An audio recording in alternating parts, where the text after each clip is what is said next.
Muy buenas tardes, chicos. ¿Cómo están? Saludos, ya me están saludando. Buenas tardes, dice Carlos Rubilar. También está Pascal Elgart, dice hola, sí.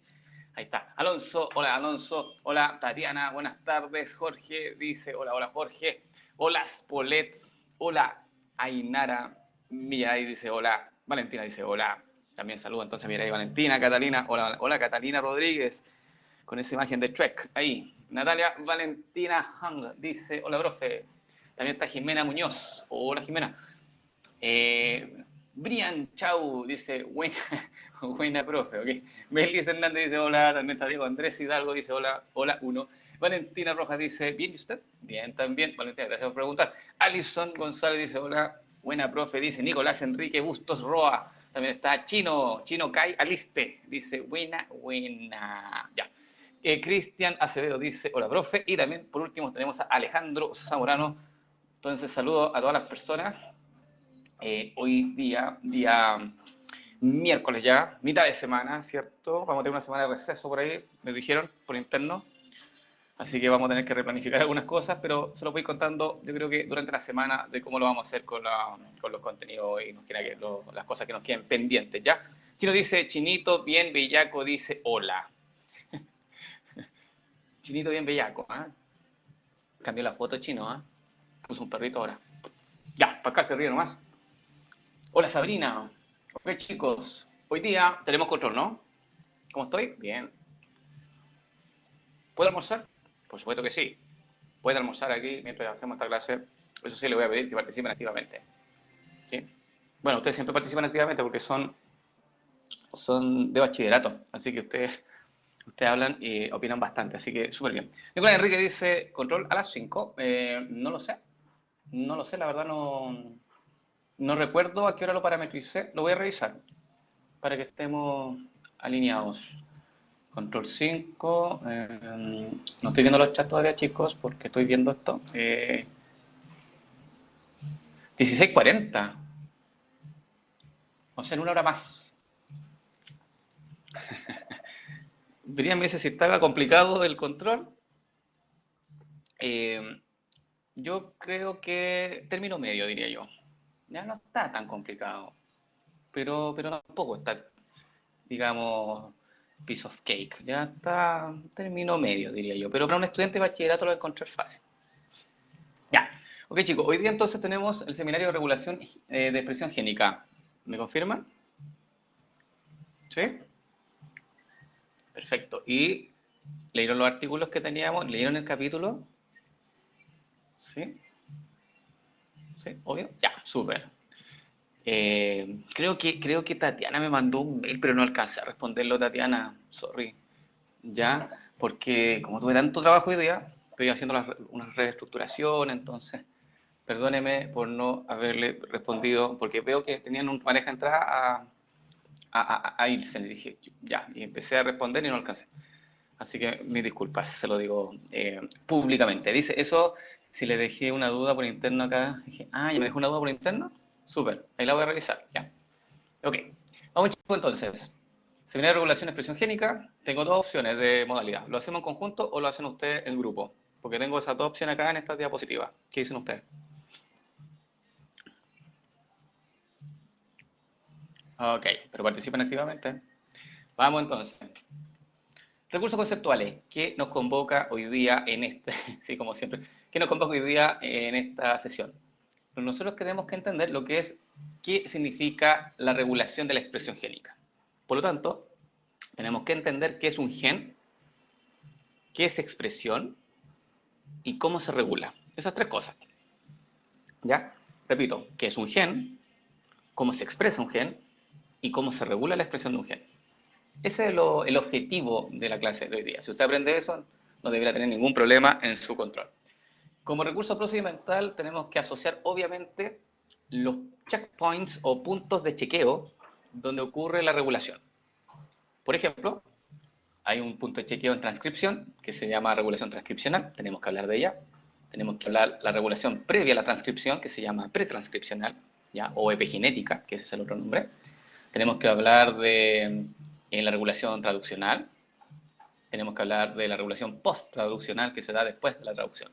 Entonces, tenemos que ir paso a paso construyendo entonces y analizando cada punto de regulación para que se lleve a cabo en forma exitosa la expresión génica. Ok, chicos, vamos entonces a... Este es un repaso, ¿ya? Ya usted lo sabe, lo vimos en la clase pasada.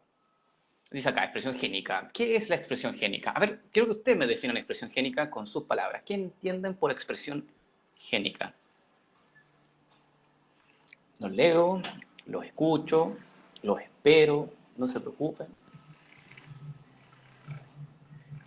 ¿Cómo definirían expresión génica, este título? Con sus palabras, ¿cómo lo definiría un estudiante según lo que entiende? Si es que está equivocado, no se preocupe. Yo le voy a empezar aquí a ayudar y a asistir. Diego Andrés dice, formación de proteínas a partir de ADN. Perfecto, perfecto. Formación de proteínas a partir de ADN. Claro. Muy bien. Chino dice, expresión de los genes, po. Claro, pero ¿cómo se lo explicas a una persona que no sabe nada? Y tú le dices, no, los genes se expresan. Y yo te digo, si yo no supiera nada de expresión, te diría, no me quedó tan claro. Pero claro, entiendo que Chino entiende lo que es expresión. Pero se podría ser un poquito más didáctico y decirnos así como Diego que dice formación de proteína a partir de ADN. Yo creo que ahí también se explica como un poco más básico, ¿no? Carlos Rubilar dice cómo se expresan nuestros genes según la ubicación. Ya. Alison dijo flujo de información que está guardado en el material genético. Perfecto. Después dice Jimena, dice las características que tenga un gen. Uh, las características que tenga un gen. Es difícil eso. Yo diría, Jimena, que es las características que genera un gen, ¿cierto? Al momento de transcribirse y traducirse. Pero que tenga per se el mismo el gen, eso no es expresión. ¿Ya? Las características del gen, porque los genes están acá en el ADN, pueden ser variables, ¿cierto? Pero eso no es expresión. La expresión es cuando ese gen se transcribe y ese ARN después se traduce en una proteína. ¿Ok? Melissa dice, información codificada en un gen para dirigir el montaje de una proteína. Sí, está bien, me gustó. A lo mejor la palabra montaje puede sonar un poco rara, porque montaje puede entenderse como algo falso, pero no, se entiende. Montaje es de formar, ¿cierto? Para dirigir la formación de una proteína. Está bien. Alison González dice, instrucciones para el ADN, ya, para que éste pueda crear proteína. Wow, cuidado, pero el ADN no crea per se proteína, porque recuerda que el que crea proteína es el ribosoma. Es el que crea. Pero para ello necesita un mensaje y ese lo aporta el ARN mensajero. ¿Y de dónde sale ese ARN mensajero? Del ADN. ¿Ok? Entonces no es que el ADN en sí crea proteína, sino que el ADN tiene como la información genética que ayuda, ¿cierto? Que proporciona la información para que el ribosoma traduzca y genere una proteína. Ahí sí yo creo que queda mejor explicado, Alison. ¿Está bien? ¿Sí? Bien, chicos, ¿se entendió entonces lo que significa expresión? Pascal dice repítalo. Ok, vamos a repetir. Lo hemos repetido varias veces, pero no importa. Vamos a repetirlo. Es, la definición de expresión es cuando los genes que están contenidos en el ADN, ¿sí? Algunos genes, no todos, se pueden transcribir y generar entonces un ARN, que es el mensaje, ¿cierto? Que tiene que ser traducido posteriormente. Y esa traducción la hace un organelo que se denomina ribosoma. Y así se genera la proteína. Entonces, todo este proceso se denomina expresión. Todo esto. Desde que el ADN se transcribe, el gen, digamos, el gen se transcribe, y el ARN se traduce, y se genera la proteína. Todos esos pasos son parte de la expresión de genes. ¿Ahora sí? ¿Sí? Perfecto. Vamos entonces, vamos a saltarnos esto, porque no es tan importante. De hecho, nos vamos a saltar todo esto. Y me voy a quedar acá y voy a hacer la clase más interactiva. No voy a tomar las diapos. Si usted vio las diapos antes, qué bien. Ya le va a servir. Si no las vio, no se preocupe, porque lo vamos a hacer ahora. Yo creo que lo va a hacer en una pizarra virtual, creo que es mejor. ¿Ya? Me da mejores resultados. Vamos a ver acá. Para que la expresión de genes se lleve a cabo, necesitamos puntos de chequeo, puntos que puedan regular esa expresión. Hay un punto de chequeo que está aquí, en los mismos genes, en el ADN de hecho. ¿Cómo se llama ese punto de chequeo o checkpoint o punto de regulación? Por encontrarlo con esos tres nombres. ¿Cómo se llama ese punto de chequeo, cierto? En el ADN que te dice, mira, estos genes se expresan, estos genes se van a expresar y estos genes no. Hay un punto de regulación ahí, exactamente chino, regulación epigenética, o también denominada regulación pre-transcripcional. Ya lo pueden encontrar así en los textos, y más conocido como epigenética. Hay tesis doctorales de epigenética, así de específico puede llegar a ser el tema. ¿Y qué significa esto de la epigenética? Tiene que ver básicamente de las modificaciones que tú le haces al ADN, y esas modificaciones, o a la cromatina, mejor dicho, más que decir al ADN, a la cromatina, y esas modificaciones pueden dejar que un gen se pueda expresar o que no se exprese. ¿Sí? ¿Okay? Que se exprese o que se reprima. Ese es el otro nombre. Entonces, ese control de decir qué genes se van a expresar y qué genes no se van a expresar, se denomina regulación pretranscripcional o epigenética. ¿Ok? Después viene otro control, este de acá. ¿Cómo se llama ese control?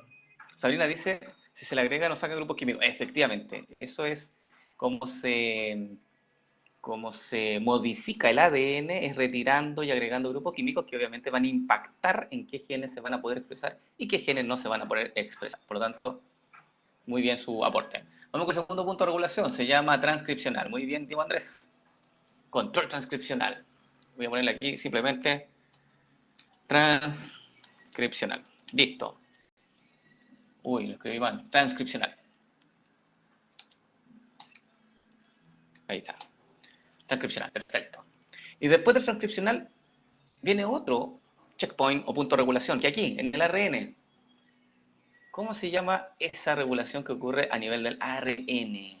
Exactamente, maduración, pero también lo voy a encontrar con otro nombre, ¿eh? Muy bien, Sabrina. Se llama maduración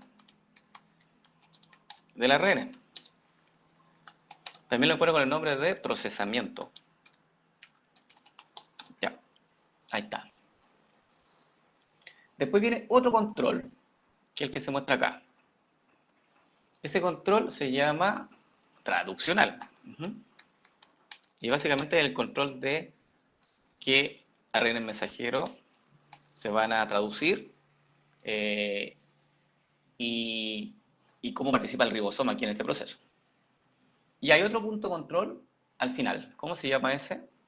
Que está aquí, el post-traduccional. Que básicamente es cuando se llama post-traduccional, porque ocurre después de que la traducción haya sido efectuada. Ahí está. Entonces, en esta clase nosotros tenemos que ver todos estos puntos. Tenemos que ver el pretranscripcional, en qué consiste, cómo se regula. Después tenemos que hablar del transcripcional, después el procesamiento o maduración del ARN, después traduccional y finalmente el posttraduccional. Y con eso cerramos. Chino dice, ¿el traduccional solo dice ARN mensajero? ¿Se va a traducir? Sí, efectivamente, Chino. El traduccional básicamente se enfoca en los ARN mensajeros, porque esos son efectivamente los que llevan el mensaje, valga la redundancia, y por lo tanto son los ARN traducibles. ¿Ya? Así que sí. Pero vamos a hablar de unos tipos de ARN que son súper interesantes. Voy a afirmarme de tu pregunta. ARN de interferencia. ¿Lo había leído? ¿Sí? ¿Y los demás? Se llama ARNI. ARN de interferencia. Y esos ARN de interferencia interfieren, como su nombre lo dicen, en la traducción. ¿Ok?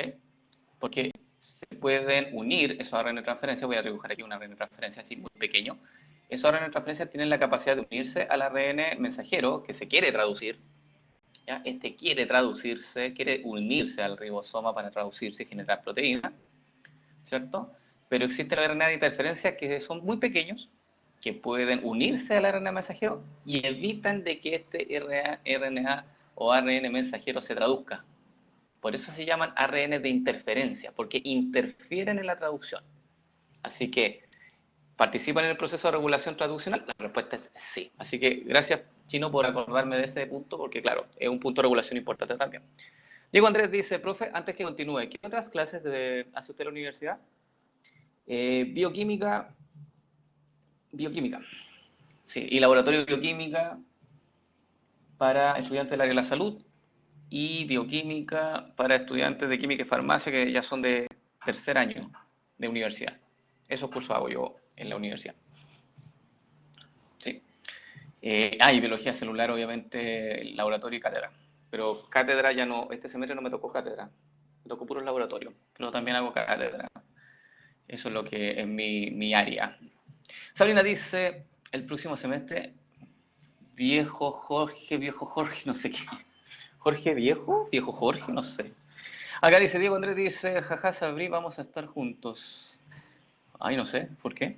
Pregunto lo mismo que la Sabrina. Ah, ¿cómo hago para tener bioquímica con usted? Ah, ahora leí lo... Pucha, es complicado. ¿Saben por qué? Porque los profesores se asocian como se asocian a algunas carreras, ¿ya? Y los asocia a la dirección. ¿Ya? Yo no elijo. A mí me dicen, por ejemplo, el profesor Felipe le va a hacer clase a medicina y a obstetricia, ponte tú. De todas las carreras del área de la salud, que son 9, a mí me tocarán 2. Pero eso lo asocia, como te digo, dirección. A mí me pueden decir, ah, mira, este semestre te tocó bachillerato con enfermería. Ah, perfecto. Entonces ahí ustedes pueden tomar conmigo, si es que obviamente les calza en el horario. Pero lo primero que se hace es esta asociación, ¿cierto?, de los profesores a las distintas carreras. Y eso no se sabe hasta agosto. Y recién yo voy a saber qué me tocó. Sí, en general me tiran a medicina como carrera y obstetricia, en general. Pero yo no sé qué próximo semestre cómo va a ser. A lo mejor van a tirar otra carrera, no sé. Pero como la bioquímica es transversal, da lo mismo. Entre el profe amoroso y usted, no sé más, quién sería más despiadado. Amoroso, ¿ah? ¿Conocen a profesor amoroso? Ya. Ok, sí, también hace bioquímica amoroso. Sí. De hecho, yo lo coordino amoroso, porque yo coordino bioquímica. Bueno, el próximo semestre debiera coordinar también. Ahí tengo que ver eso. Ya, pero no nos vayamos por las ramas, porque ustedes tienen control. Así que después podemos conversar de ese tema en algún otro momento. ¿Sí? Sueño con él. ¿Sueñan con amoroso? Ya vamos entonces. Entonces, con control transcripcional, ¿ya? Después viene el control transcripcional, vamos a tener que hablar de él, en qué consiste, después la maduración, traduccional y posttraduccional. ¿Ok? Entonces, vamos con este. Vamos con el pretranscripcional o epigenético. ¿Ok? Y ese lo vamos a explicar acá. Mira, la cromatina tiene dos versiones, tiene dos formas de estar en una célula eucarionte, ¿cierto? Una célula que tiene núcleo. La cromatina puede estar condensada, bien condensada, ¿cierto? O no tan condensada, como más laxa, se dice, o descondensada. Y eso tiene nombre. Y esto siempre lo preguntan en las solemnes de cátedra y también de laboratorio. La cromatina que está súper condensada se llama heterocromatina. Ahí está el nombre, heterocromatina. Esa cromatina, voy a leer lo que dice acá, dice, es una forma inactiva de la cromatina, obvio porque como está condensada y no ingresan los factores de transcripción, muy difícil que ingresen en una cromatina que esté condensada. Por lo tanto, está muy condensada y se ubica en la periferia del núcleo y se tiñe fuertemente, solo presente en eucariontes. Entonces, si nosotros vemos este núcleo, esta mitad de núcleo, podemos observar que aquí hay una zona como que están más densas, más negras. Bueno, justamente esas zonas que están más teñidas o más oscuras es las que contienen heterocromatina. ¿Sí? O sea, cromatina que está muy condensada. Ahí lo estoy poniendo, lo estoy marcando con un perímetro de color azul. ¿Se nota? ¿Sí? Bueno, esa es la heterocromatina. Y ahí esa cromatina se dice que está inactiva. ¿Por qué? Porque como está tan condensada, el que puedan ingresar ahí las proteínas de la transcripción, ahí, en ese bosque, muy difícil, muy complicado. Y lo más probable es que no ingresen y por lo tanto esos genes, el ADN que está acá, no va a ser transcribible. ¿Ya? Pero existe otra zona. Tatiana dice, las manchitas en el medio también son heterocromatina. Sí, esta también, esta manchita, sí, también, también. Todas estas partes más electrodensas que se llama. Súper, buena pregunta, Tatiana. Después viene la eucromatina, que está aquí, que se dice que es la forma activa transcripcionalmente. Claro, porque justamente la eucromatina es donde está más laxa, está más abierta, está más, ¿cómo decirlo? Está más susceptible, ¿ya?, a que los factores de transcripción puedan llegar a ella. Y por lo tanto, se generan ARN, distintos tipos de ARN. Acá se encuentran principalmente los genes que uno expresa, ¿cierto? Que la célula expresa, tienen que estar, digamos, en esta eucromatina, porque claramente tiene que tener eh, accesibilidad esa cromatina para que puedan ingresar estos factores de transcripción. Por lo tanto, se tiñe débilmente, al estar descompactada, eso le da la característica de que casi no, o que se tiña muy poco, y está presente tanto en los procariontes como en eucariontes. Eso es un dato interesante. La eucromatina entonces está tanto en bacterias como en células, ¿cierto?, de tipo eucariontes que tienen núcleo. Y esta es la eucromatina, la que sale ahí. Toda esa zona que se ve como más blanquecina, eucromatina, más descondensada y por lo tanto transcripcionalmente activa. ¿Vamos bien? ¿Sí? Ok. Ahora lo que tenemos que entender, bueno, ¿y cómo se compacta y descompacta esta cromatina? Porque hay cromatina que se puede compactar y descompactar. Entonces debe haber un mecanismo de regulación que controle la compactación y descompactación de esta eucromatina. Y eso es lo que vamos a ver a continuación. ¿Cómo es posible compactarla y descompactarla? Mediante el uso de algunas enzimas. Mira, quiero que se fijen en esta imagen, que voy a cerrar en un rectángulo, solo en esa imagen, porque la de la izquierda es lo mismo, pero yo la encuentro que está más compleja. Esta es más simple. ¿Ya? Fíjense que acá arriba hay un trozo de ADN, ¿cierto? De cromatina, mejor dicho, de cromatina porque está el ADN, que es el blanco, y están las histonas, que son de color como amarillo. ¿Okay? Entonces, eso se llama cromatina. Todo eso. ¿Sí? Y acá abajo también hay cromatina. Pero fíjense en la diferencia. ¿Dónde está más compactada la cromatina? ¿Arriba o abajo? Arriba, ¿cierto? Ya. Entonces, partamos de arriba. La cromatina está compactada, está condensada, poca accesibilidad aquí con los factores de transcripción y por lo tanto tengo que descompactar esto. ¿Cómo lo descompacto? Mediante el uso de enzimas. ¿Cuál enzima? Esta que te muestro acá, las HAT o HAT. ¿Sí? ¿Qué hacen las HAT? Acetilan histonas. ¿Ok? Esta H significa histona y la A viene de acetilación. ¿Sí? Son entonces enzimas que son acetiltransferasas, son histona-acetiltransferasas. Son enzimas que transfieren grupo acetilo a la histona, si nosotros lo decimos en español. ¿Ok?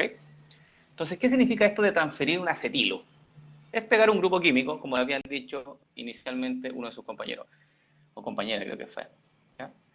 Pero si nosotros queremos entender qué es un grupo acetilo, está acá. Esto es un grupo acetilo. Para las personas que son más curiosas y quieren saber, bueno, este es un grupo acetilo. Es un carbono con un doble enlace con oxígeno y unido acá con un grupo metilo o CH3, como usted quiera mencionarlo. ¿Ok? Entonces, todo esto es un grupo acetilo. Y ese grupo acetilo se puede pegar entonces a las histonas. ¿Ok? Específicamente los residuos de lisina de las histonas. ¿Qué pasa cuando se pega este grupo acetilo? Se descondensa estos núcleos, ¿cierto? Este ADN, esta cromatina comienza a descondensarse. Y por lo tanto, se puede activar la expresión de los genes. ¿Vamos bien? Por lo tanto, las HAT estimulan la descondensación de la cromatina. Sabrina, cuénteme. ¿En dónde se pegan en las histonas? En un aminoácido que se llama lisina. Ahí está. En la lisina. ¿Ya? De hecho, aquí se muestra el radical de la lisina, que en la punta tiene, en el radical tiene un grupo amino. Y justamente ese grupo amino que NH3 en este caso, NH3 más, con la hat, se le coloca el grupo acetilo. Ahí está. El carbono con el doble enlace con el oxígeno y con el enlace con el metilo. ¿Sí? Y ahí se llama acetilación de histona. ¿Ok? Ok, y ahora iba a decir eso, lo que dice Diego, se me adelantó Diego, dice, ¿y las HDACs quitan grupos de acetilo? Efectivamente, las HDAC, esa, HDAC, que nosotros le decimos las HDACs, son desacetilasas, como dijo Diego ahí. De hecho, la H significa histona, la D es desacetilar, ¿da? DA es desacetilar, ¿ya? Entonces son enzimas que desacetilan histonas. ¿Qué significa eso? Que sacan estos grupos de acetilo, los quitan, y al removerlos se vuelve a compactar la cromatina. Y así, nuevamente reprimen los genes y no dejas que se transcriban. Entonces, este tipo de regulación en que hace que la cromatina se condense y descondense es un tipo de regulación epigenética, porque ocurre a nivel del ADN, a nivel de los genes. ¿Se entendió?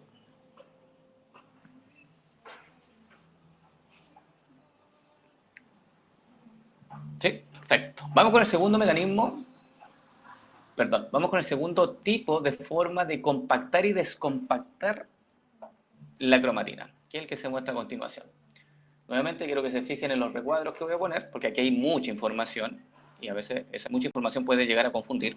Lo importante es saber lo principal, lo puntual. Dígamelo más, Sabrina. Todo esto pasa en pretranscripciones. Efectivamente, todo esto lo que estamos viendo ahora es regulación pretranscripcional. Sí, esto también es pretranscripcional. Súper. Quiero que se fijen acá. Mira, aquí en este recuadro azul, aquí hay una base nitrogenada. Y acá también, que es la misma, solo que aquí esta base nitrogenada tiene un hidrógeno y la de la derecha tiene un grupo metilo. ¿Esto igual? Sí, esto igual, Pascal. Esto igual es regulación pretranscripcional. Sí, bebecita. Ok, entonces, uy, qué amor. Ya, entonces, esta base nitrogenada específicamente se llama citosina. Ya, ahí está el nombre, mira, dice citosina. Citosina. Entonces, esta es la citosina, que es parte, digamos, del ADN. Ujú. Y esta citosina puede estar desmetilada, o sea, sin el grupo metilo y con un hidrógeno nomás, o puede estar metilada con un grupo metilo. Uh-huh. ¿Se dan cuenta que puede estar desmetilada o metilada? Primera cosa. ¿Sí? Que puede estar, la citosina puede estar desmetilada y metilada. ¿Se entiende que en esta imagen al menos? Ya. Ahora, ¿qué impacto tiene eso en la compactación y descompactación? Que esa es la pregunta.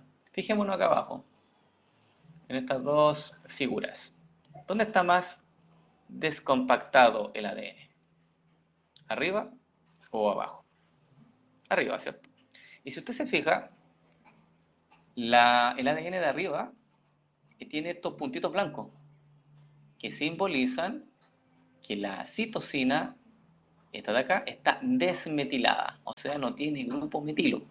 Por lo tanto, el sacar el grupo metilo de estas bases nitrogenadas fomenta, incentiva, genera que la cromatina se descondense. ¿Ok? Entonces ahí tienes otro mecanismo de cómo descondensar la cromatina, desmetilando las citosinas.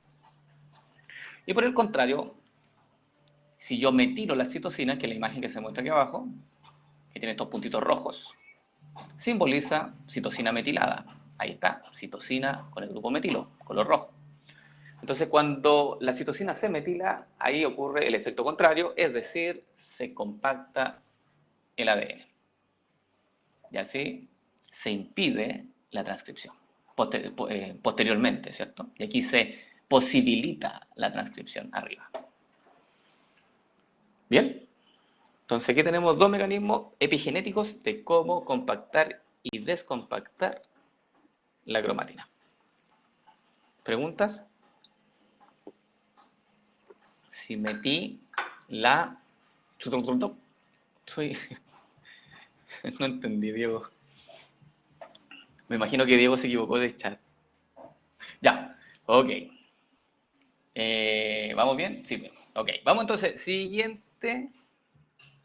¿Lo explico de nuevo? Ah, sí, claro.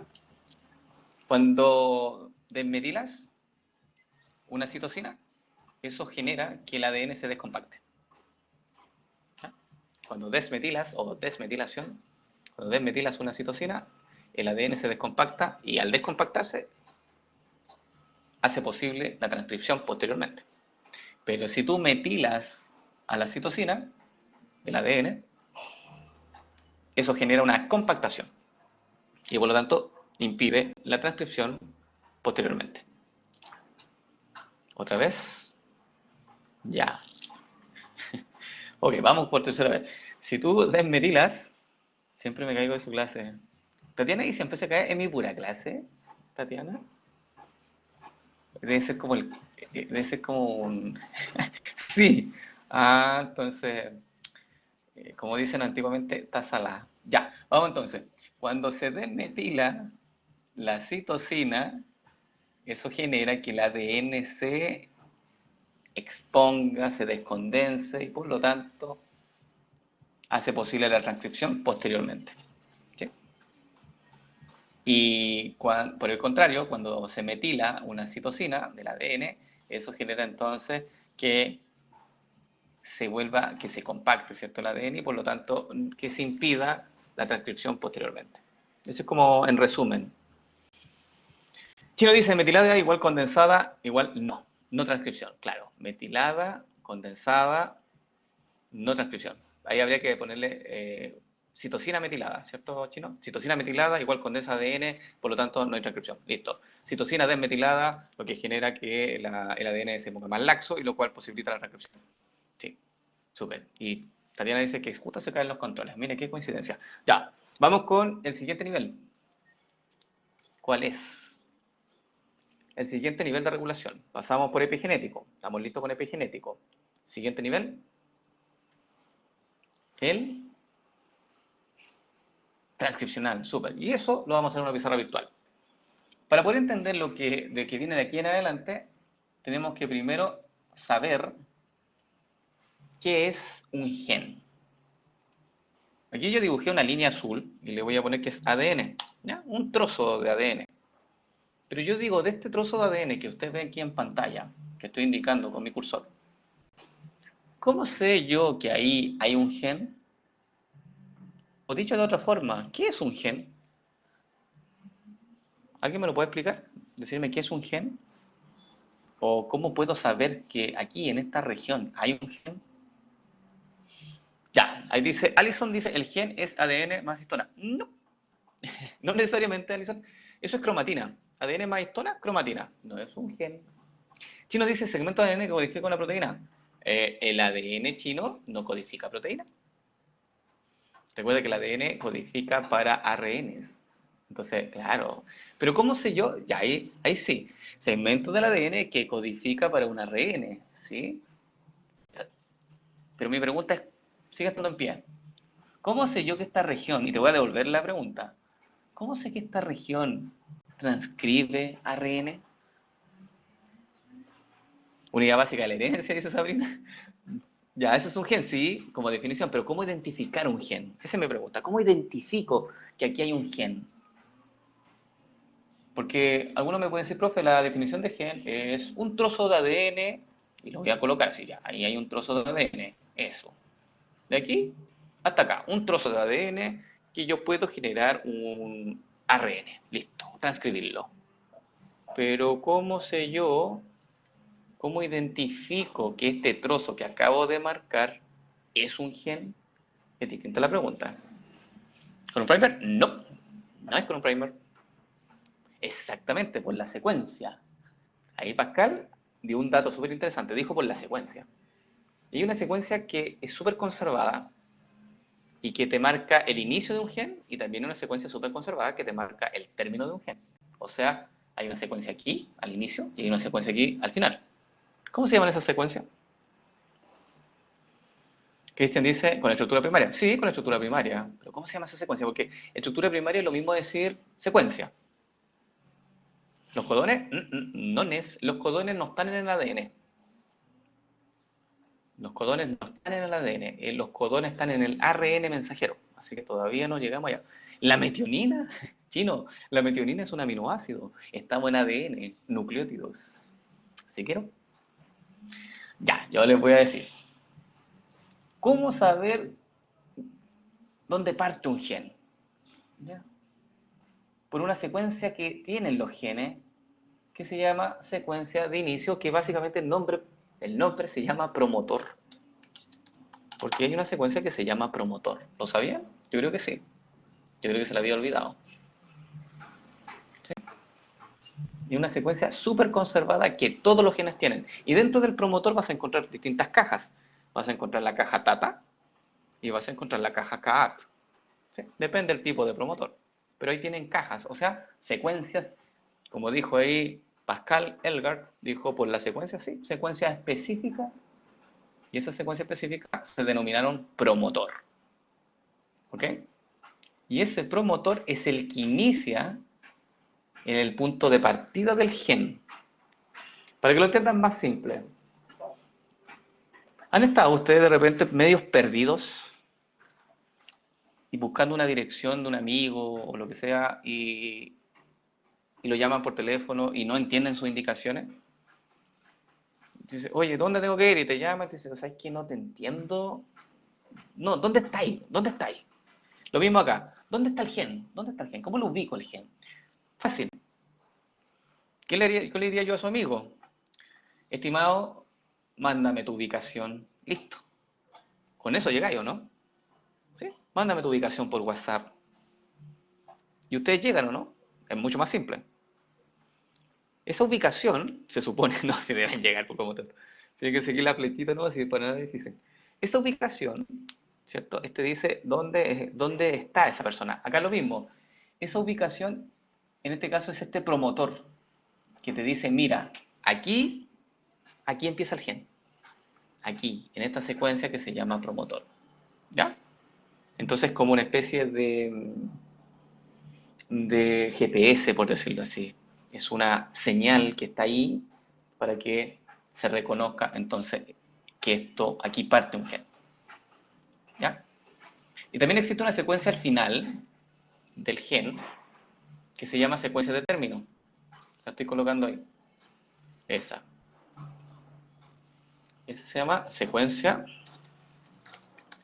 de término, que también es constante en todos los genes. ¿Ok? Entonces, esta región que está comprendida entre donde encontraste el promotor hasta donde está la secuencia de término, todo eso es un gen. ¿Ok? Entonces, todos los genes tienen que tener un promotor, que es una secuencia de inicio, y una secuencia de término.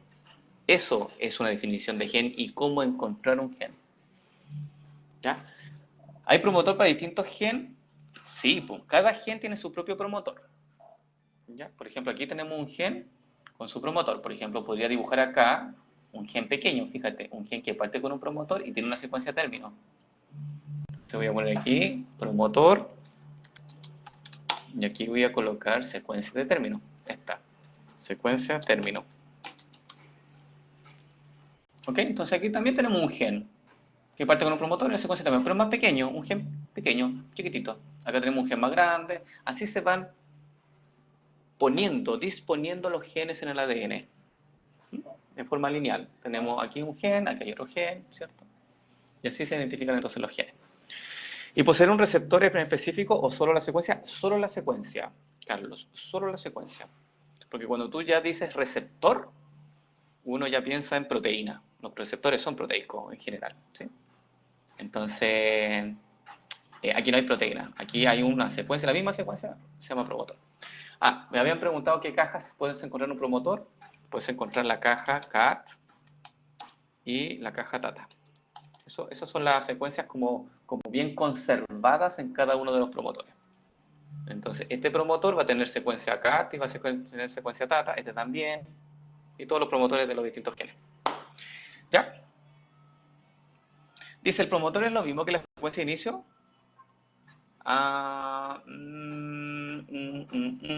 Depende. Depende chino, porque si uno dice la secuencia de inicio de la transcripción, sí. Ya, pero si te dice la secuencia de inicio de la traducción, no. ¿Sí? Ok. Sabrina dice, profe, me ignoró. Oh, Sabrina, perdóneme. ¿Pero qué es la secuencia de términos? Ah, una secuencia. Ahí vamos a verlo. Todavía, lo primero que quiero que entiendan es que un gen se define como una secuencia, o el gen está comprendido entre un promotor y una secuencia de términos. Eso nomás quiero que entiendan. ¿Ya? Hasta ahora. Eso nomás. Porque ahora vamos a ver para qué sirven estas cosas. ¿Se entiende que un gen es eso? Que está comprendido entre el inicio lo marca el promotor y el final lo marca la secuencia de términos. Ya, eso no va. Ahora, dentro del promotor tú puedes encontrar cajas. La caja CAT y TATA se diferencian simplemente por la base nitrogenada. CAT significa citosina, adenina, adenina, timina. Y la TATA significa timina, adenina, timina, adenina. ¿Ya? Son secuencias nomás. Esto no lo tienen que saber, después se lo van a, en cátedra le van a hablar un poquito más de esto. Porque aquí nosotros estamos en regulación, eso es nuestro foco. ¿Sí? Entonces, la pregunta que viene ahora es, ¿y para qué me sirve el promotor? ¿Y para qué me sirve la secuencia de términos? Y yo creo que eso es como súper interesante. Voy a hacer una flechita hacia abajo. Para lo siguiente, para hacer la transcripción, que es el siguiente mecanismo de regulación, la transcripción. ¿Sí? Este es el que vamos a ver ahora. ¿Están de acuerdo conmigo? ¿Sí? Ya. Entonces, vamos con la transcripción. Para que ocurra la transcripción, necesito de un gen. Listo. Necesito que encontrar un gen. Aquí lo encontré. Necesito que el gen tenga promotor. Por algo se llama gen. Y tenga una secuencia de términos. ¿Por qué? Porque viene una enzima que tiene que venir a reconocer esta secuencia que se llama promotor. Esa enzima es la encargada de hacer la transcripción. ¿Cómo se llama esa enzima? Yo creo que usted se acuerda. Que la voy a dibujar aquí de un color así como medio púrpura. ¿Cómo se llama esa enzima encargada de hacer la transcripción? Ya, esa pregunta bonus. Brian, te equivocaste en una letra. Va bien, pero te equivocaste exactamente. Es ARN polimerasa. Porque ¿qué quiero sintetizar? ¿Quiero sintetizar ADN o quiero sintetizar ARN? Porque es transcripción, recuerden. La transcripción es el paso de ADN a ARN. Esa es la transcripción. ¿Ok? Entonces, mi objetivo es generar entonces un ARN. Ahí dibujé un ARN. ¿Sí? Por lo tanto, la enzima... Uy, borré todo. Bueno, error. Todo de nuevo. Pero vamos a hacerlo rapidito. Ahí está el gen. Ya, vamos a hacer el promotor. ¿Me pueden ayudar a poner las palabras, por favor? Así, promotor, secuencia de términos, mientras yo hago los monitos. Todos juntos, en conjunto, como lo habían mencionado. Ahí dice la secuencia promotor. Aquí dice la secuencia de términos. Póngale secuencia promotor, por favor, secuencia de términos. ¿No pueden? Oh, no los tengo habilitados, que soy mala persona. Ya voy a dejar algunos encargados, ¿ah? Ya, Chino, que siempre participa activamente, listo, estás habilitado. ¿Qué más? Tatiana, ah, estás habilitada. Y Brian, ya, está habilitado. Ahora sí. No se sientan discriminados los demás, simplemente para optimizar el tiempo, ya, para que ayudarlos a todos.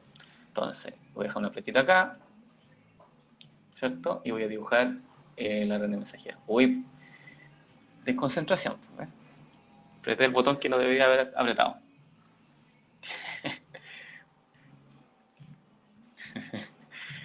Eh, como decía un dicho, así como mata el alma y la envenena. Ya, vamos entonces con la ARN. Aquí dice ADN, ADN, ¿cierto? Esto es ARN, lo de abajo, ARN, listo. Ya, la venganza nunca pone eso mismo. Eso de que las pérdidas, no, no sé.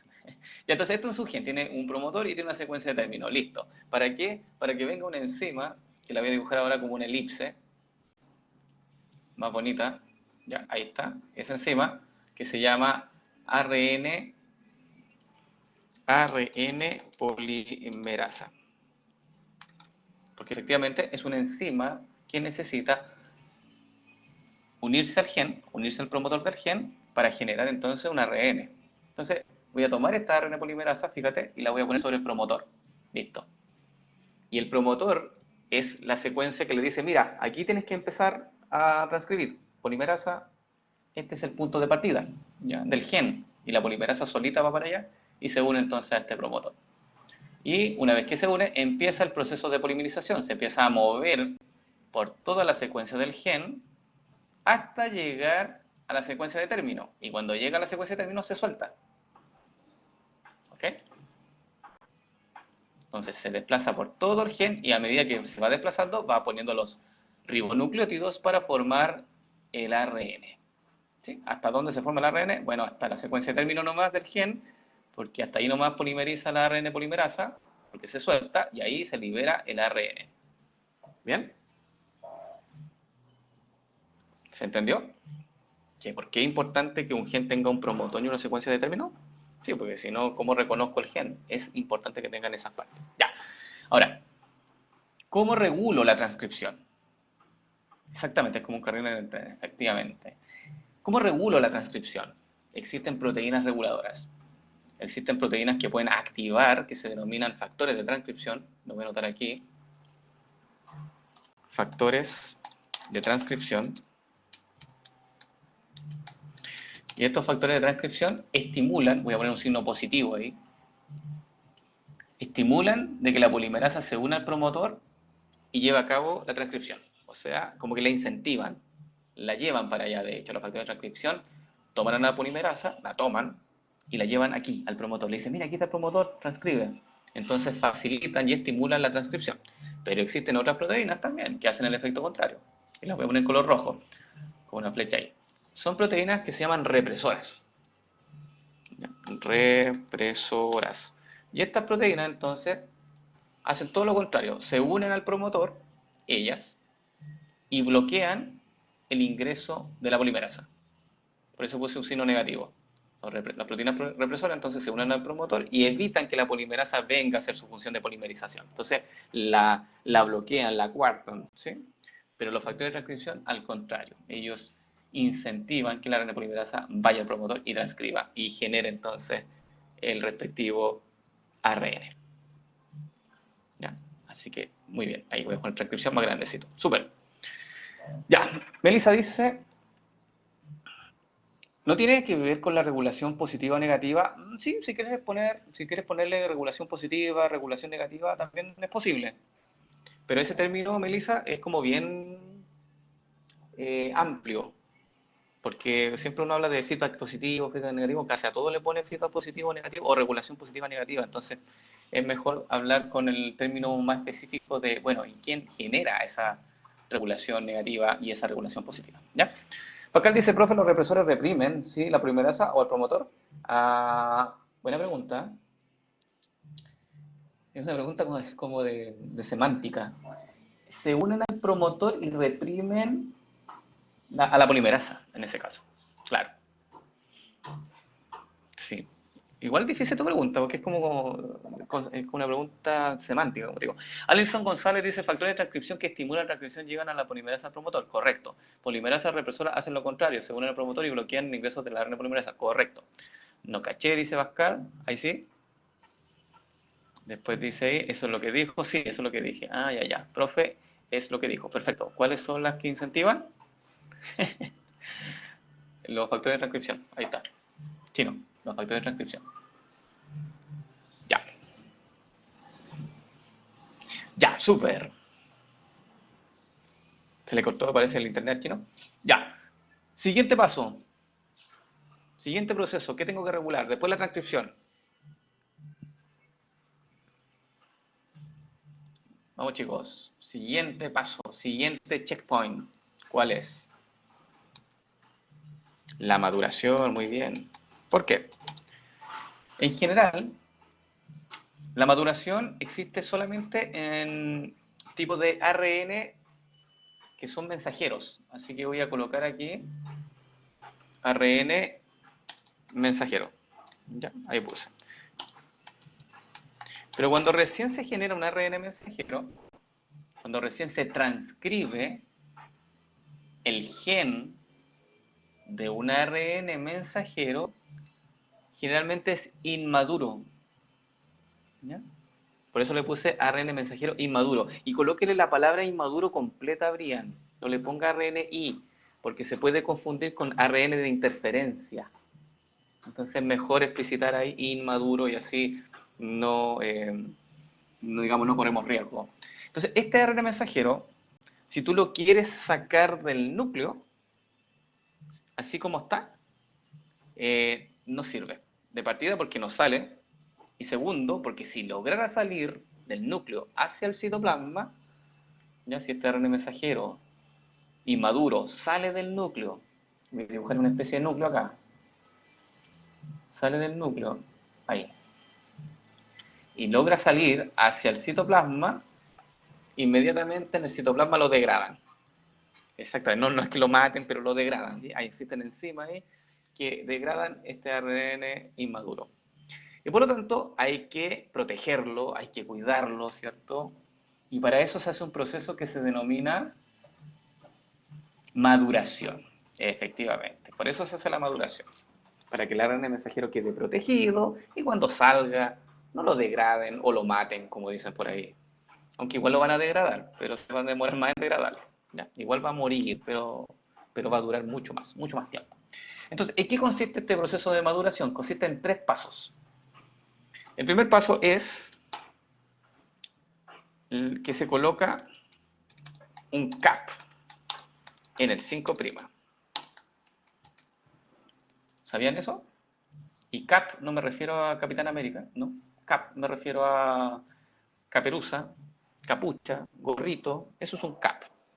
¿Sabían esto? Esta primera modificación que se le hace para hacer el proceso de maduración. ¿Sí? Ya. El primero es el cap. El segundo, y de hecho le voy a poner número, no es que esto ocurra en este orden, porque estas cosas ocurren todo al unísono, al mismo tiempo. ¿Ya? Pero uno le da un orden para que sea más ordenado explicarlo. Pero esto ocurre en paralelo. ¿Ah? Se llama splicing o en español se llama corte y empalme. ¿Ya? Y el tercer paso es la colita de poliA, como habían dicho, ahí alguien lo había mencionado, que es poner una cola de poliadeninas, que voy a poner cola de poliA, en el 3'. Ahí está. Entonces, esos son los pasos para que la ARN madure.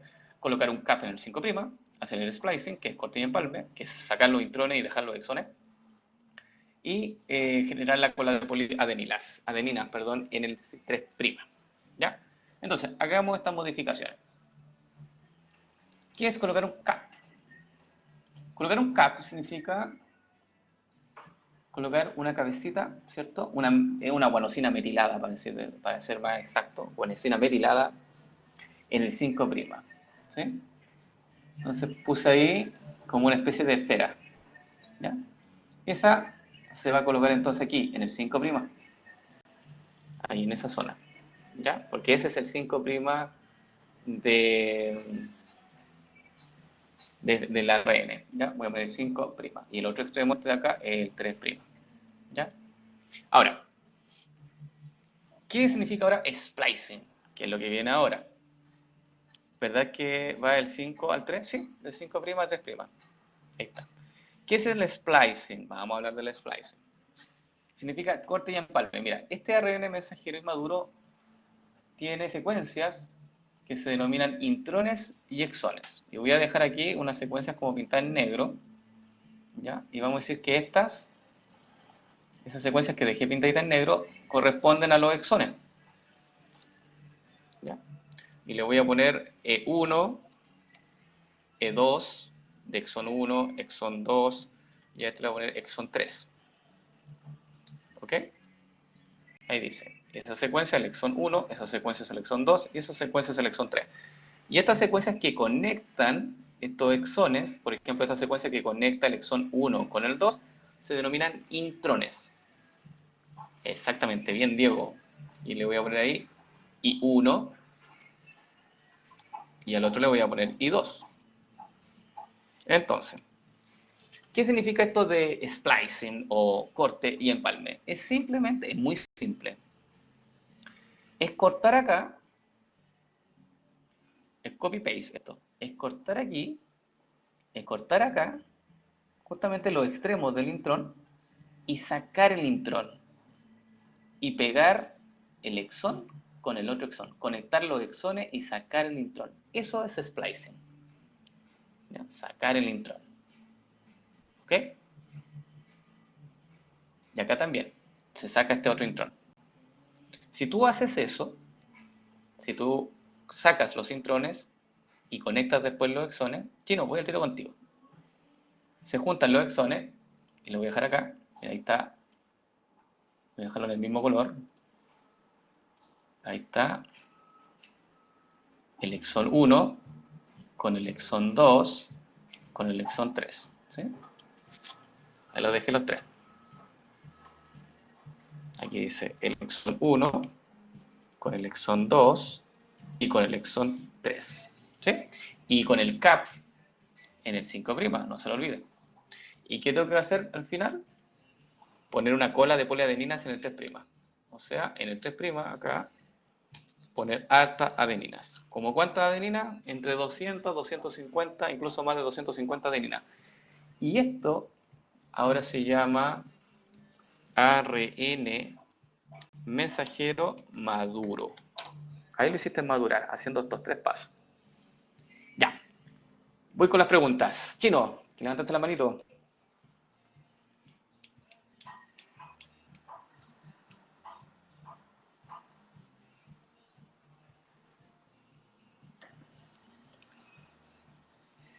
Era que la Pasque estaba medio perdida.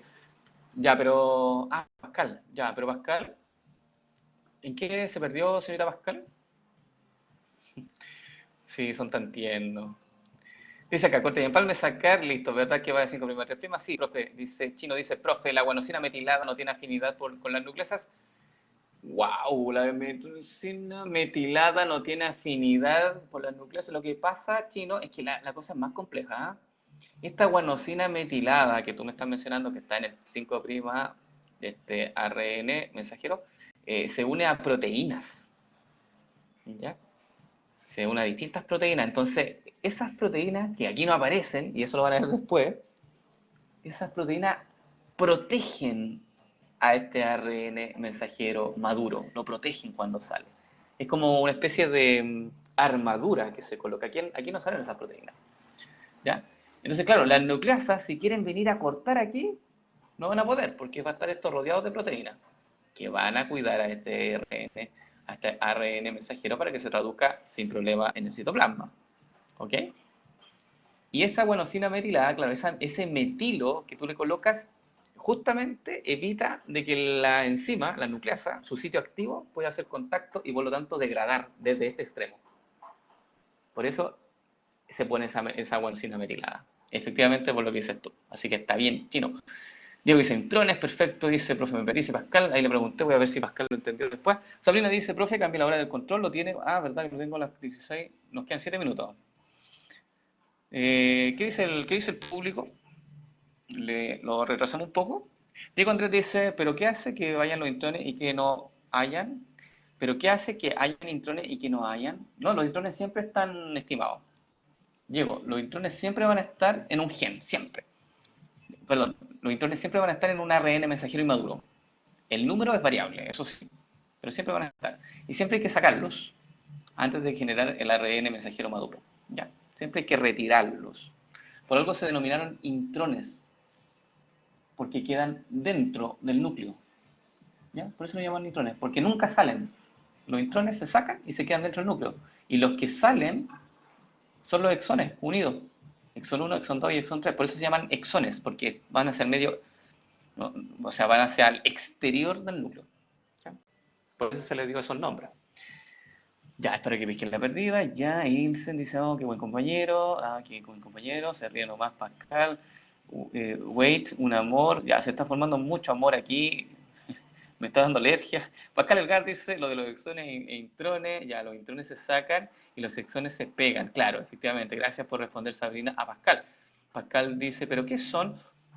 Son secuencias de ribonucleótidos, ¿ya? Eso nomás, son secuencias de ribonucleótidos. Aquí hay ribonucleótido, ¿ya? Pero como se sacan y se dejan dentro, se le denominaron intrones, nada más que por ello, ¿ya?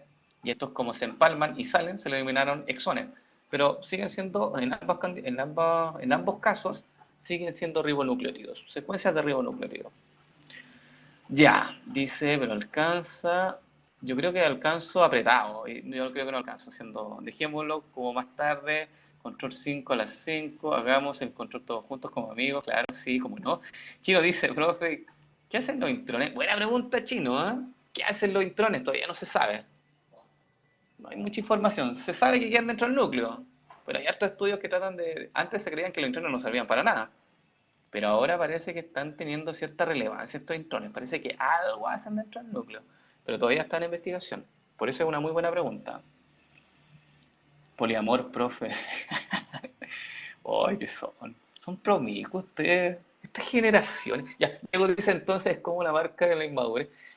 Claro, si uno lo ve así, debería ser como la marca de la inmadurez. O como, claro, lo que te dice, este RN está inmaduro. Porque no le han retirado los intrones. Claro, sería, se puede servir, sí. Ya. Alison dice, nos dejo hacerlo en conjunto, nos deja hacerlo en conjunto, entonces. No, no se puede, de hecho, en una plataforma así. Diego Andrés Hidalgo dice, hay que aprovechar que uno está vivo. Eso tiene mucha lógica. Ya, son las 16:36 minutos, nos quedan 4 minutos para el control. ¿A qué hora colocamos el control? Nosotros tenemos clase hasta qué hora. Díganme hasta qué hora tenemos clases primero. Y ahí podemos, ya lo reviso yo. Acá dice que tenemos clase hasta las 10 para las 5. Súper. Lo parametrizado. ¿Tienen clases después de este módulo? ¿No? Ninguno tiene clase porque si no tienen clase lo podemos dejar a esa hora, a las 4:50. Tienen solemne. Pero a las 17. Ya. 4:45 ya. 4:45. Como para no quitarles tanto. Ya, 4:45 lo vamos a parametrizar, ajustar. Nuevamente, me quedan 3 minutos para hacer esto. Alcanzo de más. 14, 16, 16, ya, 16:50. Sí, porque 5 minutos, nada. 50, 15. Si hablo solo, no me pesquen. Ok, listo, parametrizado. 16:50, 17:15, perfecto. Ya, sigamos. Va a dar 5 minutos para pasar. Usted puede ir donde quiera con esos 5 minutos, no tiene para qué informármelo. Por favor, gracias. Ya, vamos entonces. Siguiente punto de regulación. Siguiente punto de regulación. Entonces ya hicimos el proceso de maduración. Ojo, que aquí, si alguno de estos pasos no ocurriera, el ARN no madura y por lo tanto no sale. Entonces, súper importante que todos estos pasos se lleven a cabo en el caso de un ARN mensajero inmaduro. ¿Ya? Bien. Entonces, este ARN mensajero maduro, ahora lo sacamos. Sí, ahí está la colita de polía. El que dice, esa es la colita. ¿Sí? ¿Ves que este no tenía colita? Y a este le pusimos colita. Ahí está. Entonces, la cabecita, los exones conectados y la colita. Ya. Ahora que tenemos este ARN mensajero maduro, ahora, ¿qué podemos hacer con él? Podemos mandarlo entonces hacia afuera, ¿cierto? Y voy a correr el núcleo para ahorrar espacio, ¿cierto? Y lo podemos traducir o no. ¿Sí? ¿Podemos traducir este ARN mensajero ahora? Si ahora está afuera, por supuesto que sí. ¿Y quién traduce? ¿Quién hace ese trabajo? Bueno, entonces lo vamos a traducir. Entonces voy a poner aquí, muy bien, el ribosoma. Entonces voy a poner acá, siguiente paso de regulación. Traduccional. Y voy a ponerlo más grande, porque nos queda el traduccional y por traduccional, ¿ya? Que son súper cortos. ¿Eh? Y claro, el traduccional es fuera del núcleo. Todo esto, lo que vamos a ver ahora, fuera del núcleo, porque ahí están los ribosomas. Y voy a dibujar entonces un ribosoma. Voy a trazarlo. Ahí está, mira qué bello. Ese es un ribosoma. Y este ribosoma entonces es el encargado de traducir. Es un traductor, cambiar de idioma.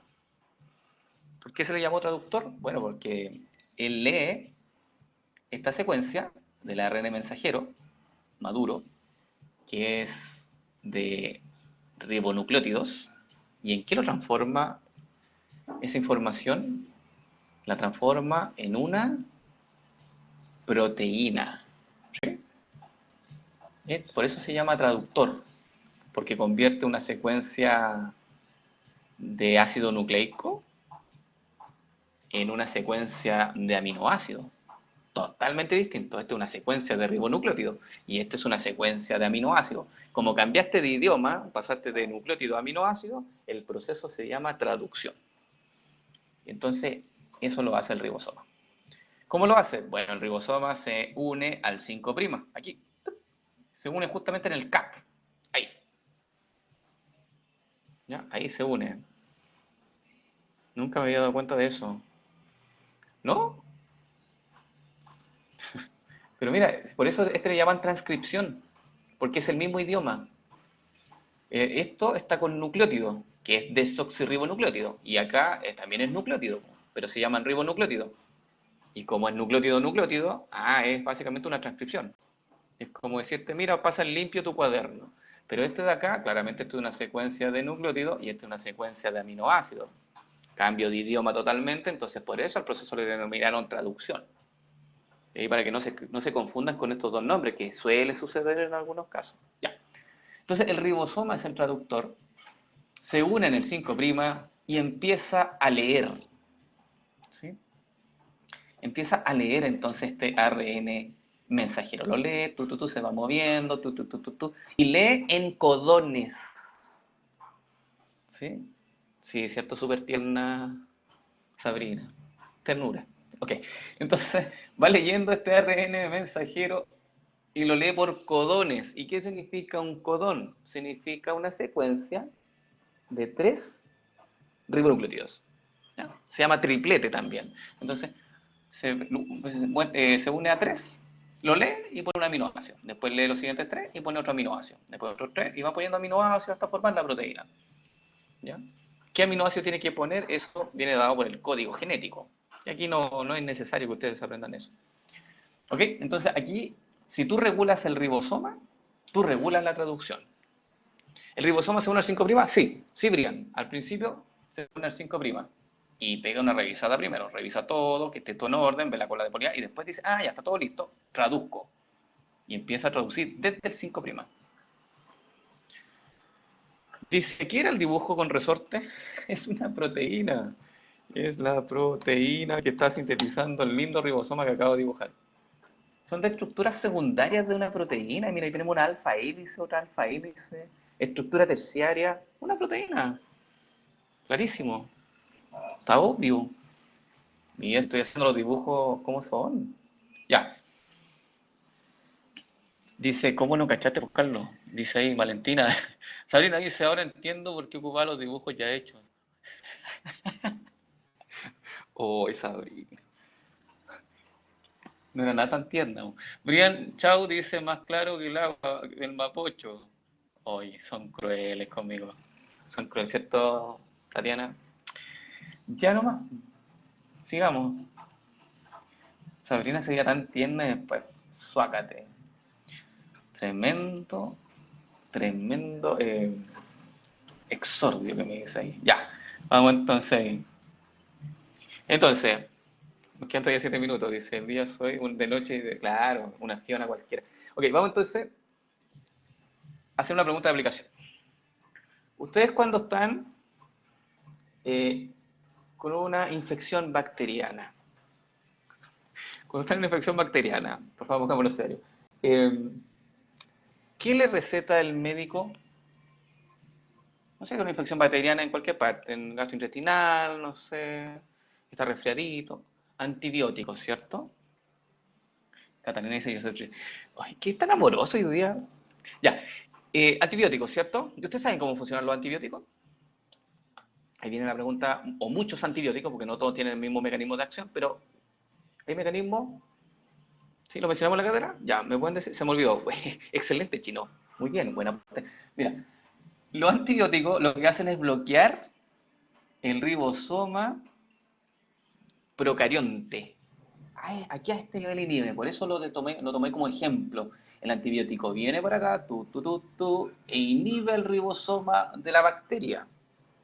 Aquí voy a poner antibiótico. Antibiótico. Es un mecanismo de acción, ya no es el único. Depende del antibiótico.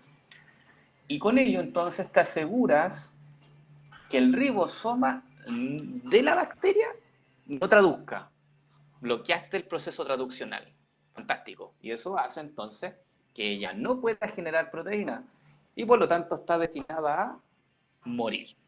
Por eso que los antibióticos tienen un efecto súper potente y solamente tiene que tomarlo por 7 días, en el caso de ser un resfriado, ¿cierto? Alguna infección. Y si ya se trata de una bacteria un poco gastrointestinal, ya ahí podría ser 15 días de antibiótico y no superar ese tiempo. ¿Y qué pasa con nuestras bacterias?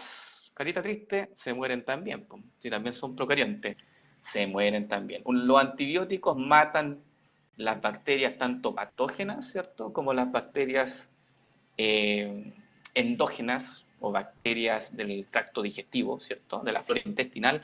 Y por lo tanto, siempre es importante eh, consumir unos probióticos, digamos, para reemplazar, por decirlo así, la flora intestinal que ya está siendo dañada con el antibiótico, pero bueno, es como son los efectos secundarios de un antibiótico. ¿Ya? Así que, pero entre enfermarse, ¿cierto?, con una infección que puede llegar a ser muy difícil, tratarla, si es que se puede generar una septicemia, bueno, uso un antibiótico. ¿Ya? Siempre hay efectos colaterales. Ya, dice acá, adiós, microbiota intestinal. Sí, pero con un tiempo, las bacterias crecen rapidito. Se regeneran, las bacterias aún crecen exponencialmente, así que no se preocupen tanto.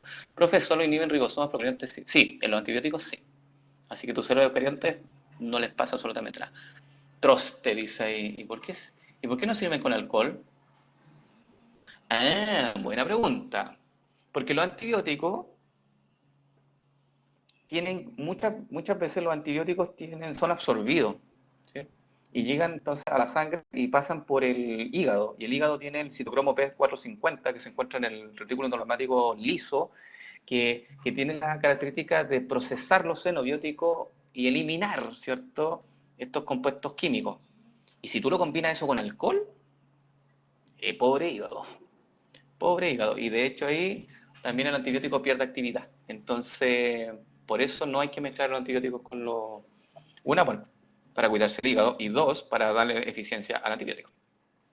3 minutos. Ya, vamos entonces con el último mecanismo. Se llama post-traduccional, ¿cierto? Y este es fácil, ¿eh? Se lo voy a decir en una sola palabra, o sea, en una frase. ¿Qué significa una regulación post-traduccional? Es una regulación que ocurre después de la traducción. Cualquier modificación que usted le haga a la proteína que ya está sintetizada, cualquier modificación que usted le haga posteriormente a la traducción, cae dentro de este grupo de regulación post-traduccional. Como por ejemplo, ¿han escuchado del proteosoma? ¿Sí? De la degradación de proteínas. Ya, ese es un típico ejemplo de una modificación post-traduccional, porque claro, la proteína ya fue traducida, la proteína estaba funcionando, estaba súper bien ella, y de repente la mandaron a degradación. ¿Por qué? Porque ya no se necesita, ya no necesitan de sus servicios, ¿cierto? Y se mandó a degradación. Por lo tanto, ahí tienes un ejemplo de una modificación post-traduccional. No es el único, existen varios más. Como por ejemplo, hay proteínas que tú las puedes activar o las puedes inhibir. Pero una vez que ya están sintetizadas y tú las puedes activar con un grupo químico, las activas, o con un grupo, claro, retirando un grupo químico las puedes inhibir. Y por lo tanto, ahí también tienes un mecanismo de regulación post-traduccional. ¿Sí? No había leído los chinos, o sea, no había leído los chinos, no había leído los chats, que leí justo ahí. Y así que huele ahora. Dice, ¿cuál es un ejemplo? Mi mamá entró hablando y no escuché. El del proteasoma, efectivamente, Tatiana, el que dice chino, sí, gracias, corazones, dice ahí, mucho amor ahí entre Chino y Tatiana. Y Diego dice, Sabri, WhatsApp. WhatsApp, profe, va a empezar el control. Sí, 1 minuto para su control. ¿Tienen alguna consulta para cerrar? Pues yo ya no tengo nada más que hablar, creo que he hablado demasiado.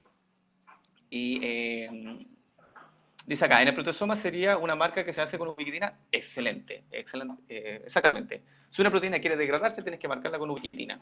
Y cuando la marcas con ubiquitina, se va al proteasoma a degradación. Buen aporte. Diego dice, profe, ¿me puede explicar lo de los antibióticos? Nada, Diego, lo único que es un ejemplo, que los antibióticos inhiben el ribosoma de las células bacterianas. Y con ello, entonces, bloquean la traducción. Simplemente. Y al bloquear la traducción, la bacteria muere, ¿cierto? Porque ya no hay síntesis proteica. Ya. Ok, ya chicos. ¿Se puede ir al baño? Sí, por supuesto. Tienen un desfase de tiempo de 7 minutos. Pueden comenzar en 5 minutos más si quiere el control y aún así va a tener sus 18 minutos de toma de control. Así que si quiere relajarse antes, hágalo nomás. Ya chicos, cuídense. Nos vemos en la próxima clase. Y nada, estén atentos a la información que suba al Classroom por esto de la semana, de que va a haber una semana de receso. Vamos a ver cómo lo vamos a gestionar ahí con lo que nos queda pendiente. Ya que estén bien, cuídense. Chao, chao.